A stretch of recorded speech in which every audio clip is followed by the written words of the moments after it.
রমজানে ওজন কমাতে গিয়ে এই 5টি ভুল আপনি করছেন না তো? ভুল নাম্বার 1, আপনি কি ইফতারিতে বেশি খাবার খেয়ে ফেলছেন? তাহলে এখনই কমিয়ে ফেলুন। কারণ সারাদিন রোজা থাকার ফলে আপনি যদি ইফতারিতে হুট করে বেশি খাবার খেয়ে ফেলেন, তার মধ্যে যদি শর্করা বা চিনি জাতীয় খাবার বেশি থাকে, সেক্ষেত্রে কিন্তু আপনার ইনসুলিন স্পাইক করবে, যার ফলে দেখা গেছে আপনার কিন্তু চর্বি জমা শুরু হয়ে যাবে এবং আপনার ওজন বেড়ে যাবে।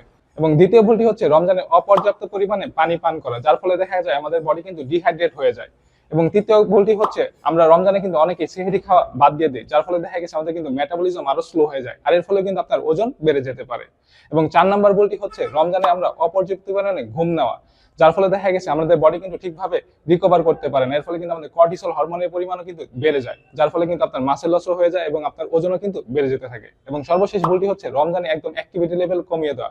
আমরা সাধারণ দিনে যে পরিমাণ কাজ করে থাকি, রমজানে কিন্তু সেই কাজগুলো কমিয়ে দিই, যার ফলে দেখা গেছে আমাদের অ্যাক্টিভিটি লেভেলও কিন্তু কমে যায়। বিশেষ করে যারা ব্যায়াম করে থাকেন, রমজানে কিন্তু ব্যায়াম একদম ছেড়েই দেয়, যার ফলে আপনার মেটাবলিজম কিন্তু স্লো হয়ে যায়, আর এর ফলে কিন্তু মূলত আপনারা ওজন বেড়ে যেতে পারে।